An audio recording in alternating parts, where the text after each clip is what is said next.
Bidadi township ಯೋಜನೆಯನ್ನ ವಿರೋಧಿಸಿ BJP ನಾಯಕರು ಪ್ರತಿಭಟನೆಯನ್ನ ಮಾಡ್ತಾ ಇದ್ದಾರೆ. ಬೆಂಗಳೂರಿನ ಫ್ರೀಡಂ ಪಾರ್ಕ್ನಲ್ಲಿ ನಡೀತಾ ಇರುವಂತಹ ಪ್ರೊಟೆಸ್ಟ್ ಇದು.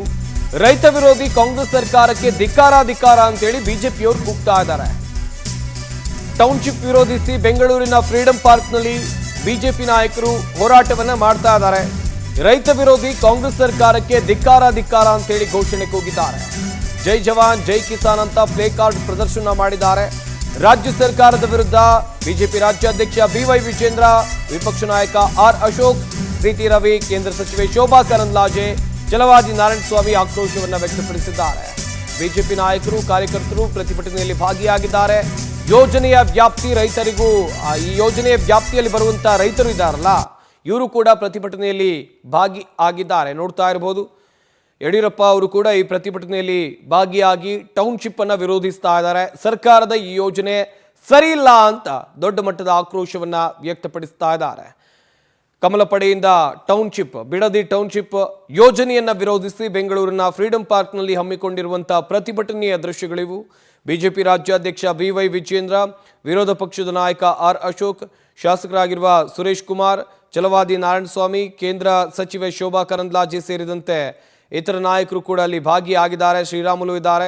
ಹಾಗೆಯೇ ಮಾಜಿ ಮುಖ್ಯಮಂತ್ರಿ ಯಡಿಯೂರಪ್ಪ ಕೂಡ ಬಿಜೆಪಿ ನಾಯಕರ ಈ ಪ್ರತಿಭಟನೆಯಲ್ಲಿ ಭಾಗಿಯಾಗಿದ್ದಾರೆ. ಬರೀ ಬಿಜೆಪಿ ನಾಯಕರು ಮಾತ್ರ ಅಲ್ಲ, ಇಲ್ಲಿ ಈ ಟೌನ್ಶಿಪ್ ಯೋಜನೆಯ ವ್ಯಾಪ್ತಿಗೆ ಒಳಪಡುವಂತ ಬಿಡದಿ ಭಾಗದ ಬಿಜೆಪಿ ನಾಯಕರ ಹೋರಾಟಕ್ಕೆ ಬೆಂಬಲವನ್ನ ಕೊಟ್ಟಿದ್ದಾರೆ. ರೈತ ವಿರೋಧಿ ಸರ್ಕಾರಕ್ಕೆ ಜೋರಾಗಿ ಹೇಳಬೇಕು, ರೈತ ವಿರೋಧಿ ಸರ್ಕಾರಕ್ಕೆ, ರೈತರ ಮೇಲೆ ಕೊಲೆ ಕೇಸ್ ಹಾಕುವ ಸರ್ಕಾರಕ್ಕೆ, ಗೂಂಡಾ ಭಯೋತ್ಪಾದಕರ ಮೇಲೆ ಕೇಸ್ಗಳನ್ನು ತೆಗೆದಾಕ್ತಾ ರೈತರ ಮೇಲೆ ಕೇಸ್ ಹಾಕುವ ಸರ್ಕಾರಕ್ಕೆ, ರೈತರಿಗೆ ಬರಕ್ಕೆ ಏನೇನು ನ್ಯಾಯ ಪೈಸೆ ಕೊಡದೇ ಇರೋ ಸರ್ಕಾರಕ್ಕೆ ಭಾರತ್ ಮಾತಾ ಕಿ ಪಾಳೆಯೊಂದಿಗೆ ಆತ್ಮೀಯವಾಗಿರ್ತಕ್ಕಂಥ ಸ್ವಾಗತವನ್ನು ಬಯಸ್ತಾ ಇದ್ದೇನೆ. ರೈತ ವಿರೋಧಿ ಕಾಂಗ್ರೆಸ್ ಸರ್ಕಾರದ ವಿರುದ್ಧ ಪ್ರತಿಭಟನೆ ಕೂಡ ಮಾಡ್ತಾ ಇದ್ದಾರೆ. ಆದ್ರೆ ಮಾನ್ಯ ಮುಖ್ಯಮಂತ್ರಿಗಳು ಡಿ ಕೆ ಶಿವಕುಮಾರ್ ಅವರು ರೈತರ ಹಿತಾಸಕ್ತಿಯನ್ನ ಕಾಪಾಡುವ ಬದಲಾಗಿ ರಿಯಲ್ ಎಸ್ಟೇಟ್ ಮಾಲೀಕರ ಹಿತಾಸಕ್ತಿಯನ್ನ ಕಾಪಾಡೋದಕ್ಕೆ ಹೊರಟಿದ್ದಾರೆ. ಹಾಗಾಗಿ ನಾನು ಮಾನ್ಯ ಮುಖ್ಯಮಂತ್ರಿಗಳಿಗೆ ಆಗ್ರಹ ಪಡಿಸ್ತೇನೆ, ನಿಮ್ಮ ಕಮಿಟಿಯ ನೆಪದಲ್ಲಿ ನಾಟಕವನ್ನ ಬಂದ್ ಮಾಡಿ ಇಲ್ಲೊಬ್ರು ಮುಖ್ಯಮಂತ್ರಿಗಳಾಗಿ ರಾಜ್ಯದ ರೈತರ ಹಿತಾಸಕ್ತಿಯನ್ನ ಕಾಪಾಡಬೇಕಾಗ್ತದೆ, ಬಿಡದಿ ಭಾಗದ ರೈತರ ಹಿತಾಸಕ್ತಿಯನ್ನ ಕಾಪಾಡಬೇಕಾಗ್ತದೆ. ನೀವು ಕಮಿಟಿ ಮಾಡಿ ನಾಟಕ ಮಾಡುವಂತ ಅವಶ್ಯಕತೆ ಇಲ್ಲ. ಅದ್ರ ಬದಲಾಗಿ ಎಲ್ಲಿ ಸರ್ಕಾರಿ ಜಮೀನಿದೆ ಅಲ್ಲಿ ನೀವು ಮಾಡ್ಕೊಳ್ಳಿ, ಅಥವಾ 70-80% ಅಷ್ಟು ರೈತರು ಒಪ್ಕೊಂಡ್ರೆ ಆಗ ಪ್ರಾಜೆಕ್ಟ್ ಮಾಡ್ತಕ್ಕಂಥದ್ದು ಊರ್ಜಿತ ಆಗ್ತದೆ. ಬಲವಂತವಾಗಿ ಗುಂಡಾಗಳನ್ನ ರೈತರ ಮನೆಗೆ ಕಳಿಸಿ ಒತ್ತಾಯ ಪೂರ್ವಕವಾಗಿ ಜಮೀನನ್ನ ಕಸ್ಕೊಳ್ಳಕ್ಕೆ ಹೊರಟಿದ್ದೀರಿ. ಕೃಷಿಗೆ ಯೋಗ್ಯವಾಗಿರ್ತಕ್ಕಂಥ ಜಮೀನನ್ನ ಕಸ್ಕೊಳ್ಳಕ್ಕೆ ಹೊರಟಿದ್ದೀರಿ. ಖಂಡಿತ ಯಾವುದೇ ರೈತರು ಇದಕ್ಕೆ ತಯಾರಿಲ್ಲ.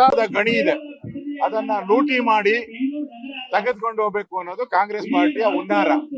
ಅದಕ್ಕೋಸ್ಕರ ಈ ಪ್ರಾಜೆಕ್ಟ್ ಅನ್ನ ಜನಗಳ ರೈತರ ವಿರೋಧ ಇದ್ರು ಕೂಡ ಇವತ್ತು ಈ ಪ್ರಾಜೆಕ್ಟ್ ಅನ್ನ ಮಾಡ್ತಾ ಇದ್ದಾರೆ.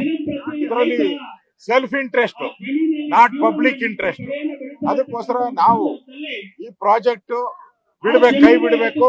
ಇದು ರೈತ ವಿರೋಧಿ ಪ್ರಾಜೆಕ್ಟ್. ಇದು ನೀವು ಮಾಡೋದ್ರಿಂದ ಅಲ್ಲಿ ಲಕ್ಷಾಂತರ ಎಕರೆ ಲಕ್ಷಾಂತರ ಜನಕ್ಕೆ ತೊಂದರೆ ಆಗ್ತಾ ಇದೆ. ಈ ಪ್ರಾಜೆಕ್ಟ್ ಮಾಡೋದ್ರಿಂದ ರಾಜ್ಯದ ಒಂದು ಆದಾಯ ಏನ್ ಬರ್ತದೆ ಅಗ್ರಿಕಲ್ಚರ್ ಇಂದ, ಅದು ಕುಂಠಿತ ಆಗ್ತದೆ. ಅದರಿಂದ ಈ ಡಿ ಕೆ ಶಿವಕುಮಾರ್ ಹಠಮಾರಿತನದಿಂದ ಇದು ನಡೀತಾ ಇರೋದು. ಬೇರೆ ಯಾವುದೇ ಮಂತ್ರಿಗಳಿಗೆ, ಕಾಂಗ್ರೆಸ್ ಮಂತ್ರಿಗಳಿಗೆ ಇಂಟ್ರೆಸ್ಟ್ ಇಲ್ಲ.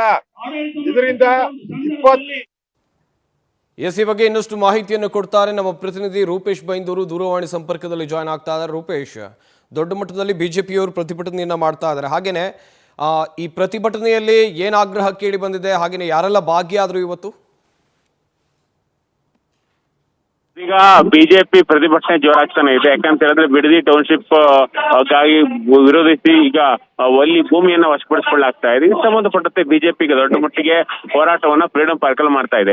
ಬಿಜೆಪಿ ಒಂದೇ ವಾದ, ಯಾಕಂತ ಹೇಳಿದ್ರೆ ಬಂಜರು ಭೂಮಿ ಅಲ್ಲ, ಅದು ಫಲವತ್ತಾದ ಭೂಮಿ. ಆ ಫಲವತ್ತಾದ ಭೂಮಿಯನ್ನ ಯಾವುದೇ ಕಾರಣಕ್ಕೂ ಕೂಡ ಇಲ್ಲಿ ಸರ್ಕಾರ ವಶಪಡಿಸಿಕೊಳ್ಬಾರ್ದು, ಅಲ್ಲಿ ಟೌನ್ಶಿಪ್ ಮಾಡುವಂತ ಅಗತ್ಯ ಇಲ್ಲ ಅಂತ ಹೇಳಿ. ಯಾಕಂತ ಹೇಳಿದ್ರೆ ಅಭಿವೃದ್ಧಿ ಯೋಜನೆಗಳಿಗೆ ನಮ್ಮ ವಿರೋಧ ಇಲ್ಲ, ಆದ್ರೆ ಅಂತಹ ಫಲವತ್ತಾದ ಭೂಮಿಗಳನ್ನು ಅದೇ ರೀತಿಯಾಗಿ ರೈತರ ಜಮೀನು, ರೈತರು ಅದನ್ನೇ ಒಂದು ಆಸರೆಗೆ ಇಟ್ಟುಕೊಂಡು ಬೆಳೆಯನ್ನ ಬೆಳೀತಾ ಇದ್ದಾರೆ. ಹೀಗಾಗಿ ಅವ್ರಿಗೆ ಸಮಸ್ಯೆ ಆಗುತ್ತೆ.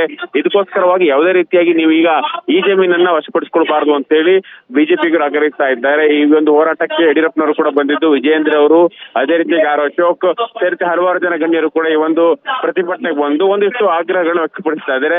ಅದೇ ರೀತಿಯಾಗಿ ಬೃಹತ್ ಪ್ರತಿಭಟನೆ ಉದ್ದೇಶಿಸಿ ಮಾತಾಡಿದಂತಹ ಯಡಿಯೂರಪ್ಪನವರು ಕೂಡ ಅದೇ ರೀತಿ ಆಗ್ರಹ ಮಾಡಿದ್ದಾರೆ. ಯಾಕಂದ್ರೆ 24 ಗಂಟೆ ಒಳಗಡೆ ರೈತರ ಮೇಲಿನ ಕೇಸ್ಗಳಿದೆ, ಆ ಕೇಸ್ಗಳನ್ನು ವಾಪಸ್ ಪಡ್ಕೊಳ್ಬೇಕು, ಅದೇ ರೀತಿಯಾಗಿ ಯೋಜನೆಯನ್ನೇ ಕೈ ಬಿಡಬೇಕು ಅಂತ ಹೇಳಿ ಈಗ ಆಗ್ರಹವನ್ನ ಮಾಡಿದ್ದಾರೆ. ಅದೇ ರೀತಿಯಾಗಿ ಕಾರ್ಯಕ್ರಮದಲ್ಲಿ ರೈತ ಗೀತೆ ಸೇರಿದಂತೆ ಹಲವಾರು ಹೋರಾಟ, ಅದೇ ರೀತಿಯಾಗಿ ಖಂಡನ ನಿರ್ಣಯಗಳನ್ನು ಕೂಡ ನಿರ್ಣಯಿಸಲಾಗಿದ್ದು, ಯಾವುದೇ ಕಾರಣಕ್ಕೂ ಕೂಡ ಸರ್ಕಾರ ಈ ಒಂದು ಯೋಜನೆಗಳನ್ನ ಮಾಡಬಾರದು ಅಂತ ಹೇಳಿದ್ದಾರೆ. ಅದೇ ರೀತಿ ಡಿ ಕೆ ಶಿವಕುಮಾರ್, ಅದೇ ರೀತಿ ಡಿ ಕೆ ಸುರೇಶ್ ಅವರ ವಿರುದ್ಧನೂ ಕೂಡ ದೊಡ್ಡ ಮಟ್ಟಿಗೆ ಭೂ ಮಾಫಿಯಾ, ಅದೇ ರೀತಿ ರಿಯಲ್ ಎಸ್ಟೇಟ್ ಉದ್ಯಮಿಗಳಿಗೆ ಲಾಭ ಮಾಡಿಕೊಡೋದಕ್ಕೆ ಯೋಜನೆಯನ್ನ ತಂದಿದ್ದಾರೆ ಅಂತ ಹೇಳಿ ಬಿಜೆಪಿ ಹೋರಾಟವನ್ನು ಮಾಡಿದೆ. ಅದೇ ರೀತಿ ಬಿಜೆಪಿ ಹೋರಾಟಕ್ಕೆ ಅಲ್ಲಿನ ಬೈರಮಂಗಲದ ರೈತರು ಕೂಡ ಬಂದಿದ್ದು, ಇಲ್ಲೂ ಕೂಡ ಇನ್ನು ಸಂಜೆವರೆಗೂ ಕೂಡ ಹೋರಾಟ ಮುಂದುವರಿಯಲಿದೆ. ಸಂಪತ್, ತಮ್ಮೆಲ್ಲ ಡೀಟೇಲ್ಸ್ಗಾಗಿ